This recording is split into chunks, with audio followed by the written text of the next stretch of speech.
Yes, sir.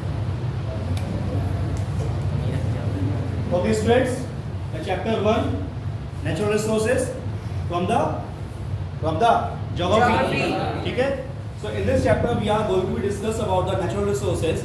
This is the first chapter which we are going to be studying. Clear?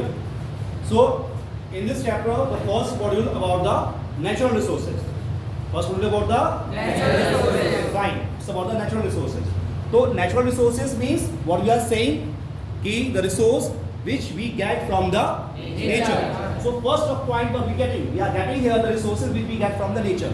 Means the resource we are getting from the nature, they are to be considered as a natural resources. ठीक? Just like the example what we have got the trees, we have got the plants, we have got the everything. So what we are saying that we are saying that things which we are getting from the nature, that is all about the natural resources. Where we have getting the two of the main points. What? That is the biotic and the abiotic, which is to be written over here. You can go through it. The firstly what we are saying, biotic resources, the resources which we get or which they have the life, because that is a word having the bio, and the bio consider having the life. Clear? Yes. And in the same way when we are getting about the abiotic, means the resources which are available from the non-living things.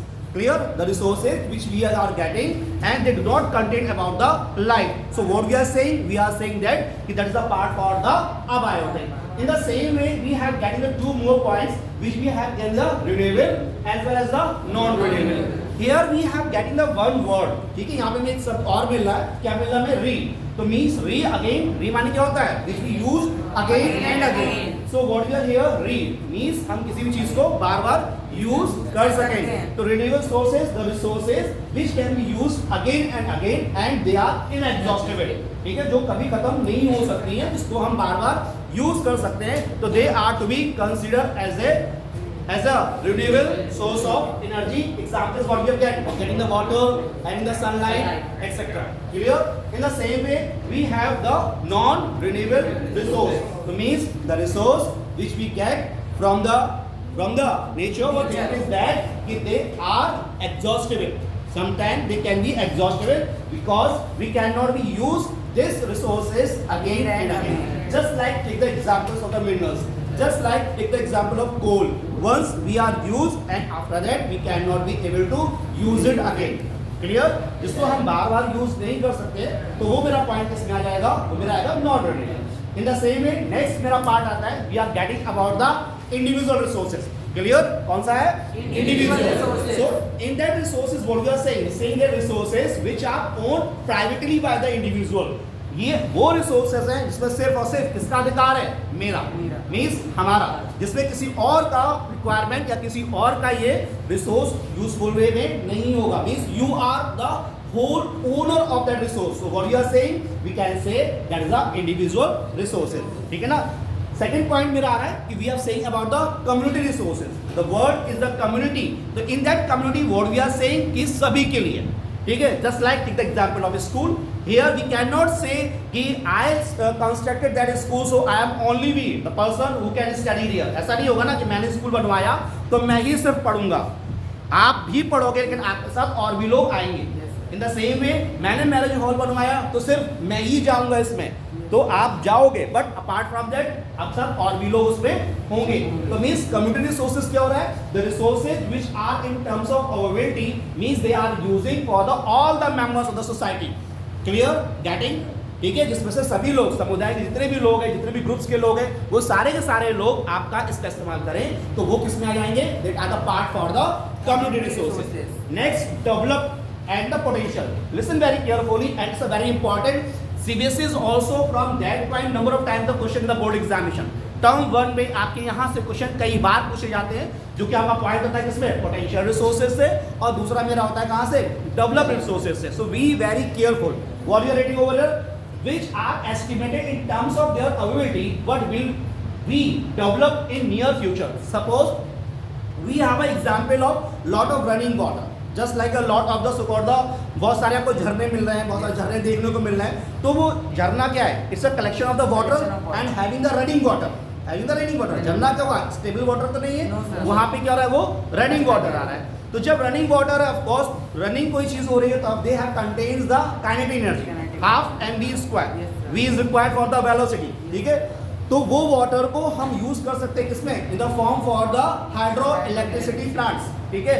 But the thing is that कि the things is available, but if the development in a near future, then we can use that water for the production of the electricity in the form of hydroelectricity.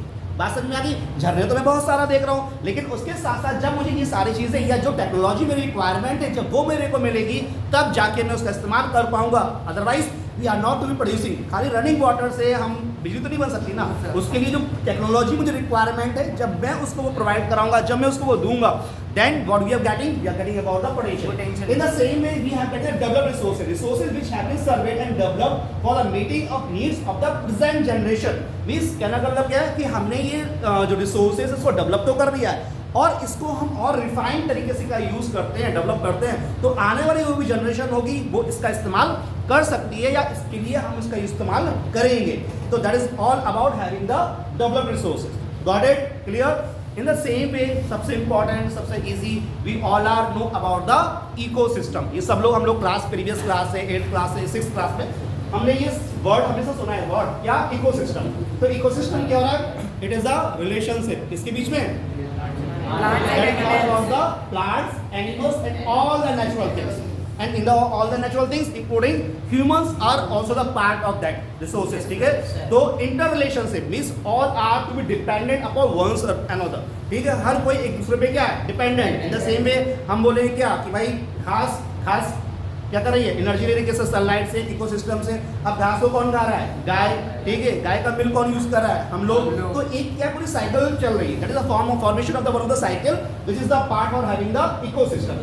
दूसरी बात ध्यान रखिएगा कि that is the independent, they all are the interdependent. Means whatever the humans, what are the plants, animals, all the living things, they totally are dependent to the each other. Because the naturally यदि food grow नहीं होगा तो हम लोग को क्या भोजन कहाँ से मिलेगा? हम लोगों को भोजन नहीं मिलेगा तो how we can survive?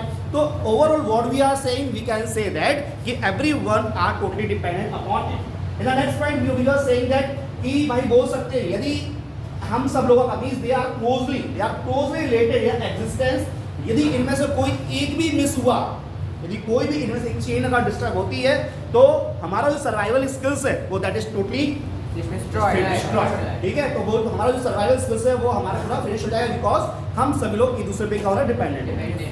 Next point, what we are getting here, the biosphere reserve. It is a large area of land which is used to protect the natural vegetation and species of the wildlife. Means that is a part for giving the safety, for giving the protections for the wildlife. ठीक है ना? If we are not to be giving the protections to them, of course, what will be happening? They will be exist in some way. ठीक है, ये आने वाले समय में क्या होंगे? ये खत्म हो जाएंगे, ठीक है। जस्ट लाइक हम देख रहे हैं कि वल्चर्स का जो आपका जो पॉपुलेशन थी वो धीमे में क्या हो गई है? डिस्ट्रॉइंग कर चलती आ रही है। इन द सेम वे हम लोग चीता या हम लोग लॉयंस की भी बात करें तो धीमे उनका भी जो भी पॉपुलेशन हो रही है वो डे बाई डे क्या हो रही है? डिक्रीज होती चली आ रही है। तो that's why the biosphere reserve is basically for giving the protections for all the natural habitats or the natural life cycles, ठीक है। अब हम डिस्कशन थोड़ा सा इसमें वाला पार्ट लेते हैं सॉइल के लिए। तो सॉइल की अगर हम बात करते हैं तो soil we all are aware, soil किसको बोलते हैं?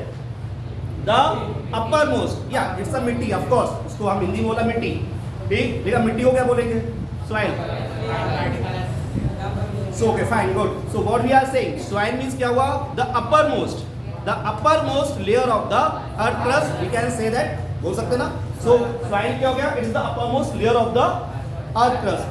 now most point इस soil में क्या, देखिए आप इस डायग्राम को देख सकते हो, इस डायग्राम से रिप्रेजेंटेशन पूरा हो रहा है कि what we are saying कि जैसे जैसे हम नीचे की तरफ आ रहे हैं, top soil, then subsoil, then parent rock, then the bedrock, they are basically the layers of the soil। ये क्या है? आपके soil की layers है। अरे जैसे हमारी स्किन्स की भी लेयर रहती है ना, तो इन द सेम वे क्या हो रहा है कि सॉइल की भी क्या है? लेयर्स है। तो इस लेयर में जो टॉप मोस्ट पे आ रहा है what we are saying, we are saying the top soil. Second number पे कौन सा आ रहा है? सब सॉइल।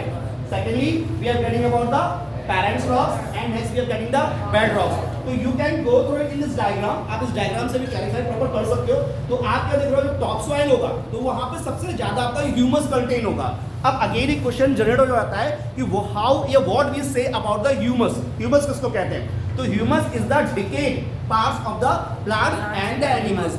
अब बात ये आ रही है कि टॉप मोस्ट पे ही क्यों हो रहा है? टॉप मोस्ट पे क्यों हो रहा है? टॉप मोस्ट पे इसलिए भाई कि जो भी आपके जो भी लीव्स गिरेंगे, डेड एनिमल्स गिरेंगे, माइक्रोऑर्गेनिज्म गिरेंगे, वो टॉप साइड पे ज्यादा एब्जॉर्प्शन होगा। नेक्स्ट आपका जो सॉइल होगा एब्जॉर्प्शन वहां पे भी होगा, बट स्लाइटली एंड स्लोली वो धीमे धीमे क्या होगा? कम होता चला जाएगा। जिस तरीके से हम ये बोल सकते हैं, वी कैन से दैट कि हमने जरा सा भी मिट्टी खोदी तो तुरंत मुझे पानी नहीं मिलेगा।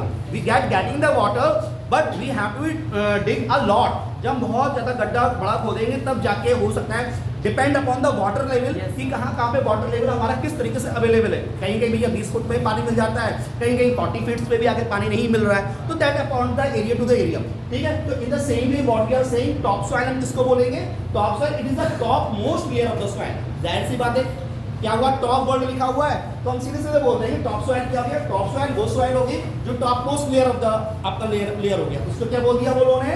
Top soil. अब ये बनती कैसी? क्वेश्चन आपका ये भी पूछ सकते हैं कि भाई फॉर्मेशन कैसे होता है इस सॉइल का? तो इस सॉइल का जो फॉर्मेशन होता है वो सब फॉर्मेशन होता है आपका with the help of the humus से, इसीलिए इसको क्या फाइन पार्टिकल्स से। So what we are getting there, it is the made of the humus and the fine particles of the rock. Next एक वर्ड मैंने यूज किया यहाँ पे ह्यूमस। जब मैंने यहाँ पे ह्यूमस यूज किया है तो नेक्स्ट लाइन मेरा क्वेश्चन बन के आ रहा है कि ह्यूमस क्या होता है। ये भी क्वेश्चन बोर्ड एग्जामिनेशंस में कई बार पूछा गया है कि what do you know about the humus. तो be very careful rated. Humus is the part of the decayed parts of the plants and the animals. In the same way second point जो भी यहाँ से आपको दिखा रहा हूँ, ये जो पार्ट है आप देख रहे हो कि यहाँ पे रूट्स आ जा रही है। प्लांट्स तो आपको ऊपर दिख रहे हैं ना, उसके बाद कोई रूट्स धीमे धीमे पेनिट्रेट करते हुए नीचे तक पहुंच रहे हैं। तो that is the diagram we are निकल टॉप साइड। लेकिन टॉप साइड मेरा खत्म हुआ, उसके बाद सेकंड पॉइंट मेरा निकल के आ रहा, वो मेरा निकल के आ रहा है सब सॉइल का। तो sub soil just below the top soil. Be very remember to it. Sub soil कहां पे आती है? जैसे ही आपका टॉप सॉइल फिनिश हुआ, खत्म हुआ, उसका लेयरिंग खत्म हुई, तो मुझे दूसरा सॉइल मिल गया। उस सॉइल का नाम क्या निकला? Sub soil. ये that is one sub soil. अब देखिए ऑब्वियसली कि when we are go downwards, when we are going downward, क्या हो रहा है? मेरा ह्यूमस का जो परसेंटेज है वो धीमे धीमे क्या हो रहा है? Going to be the decrease, going to the decrease. ठीक है, और इन द सेम वे जब हम उस पे नेक्स्ट पे मूव कर रहे हैं, किस पे?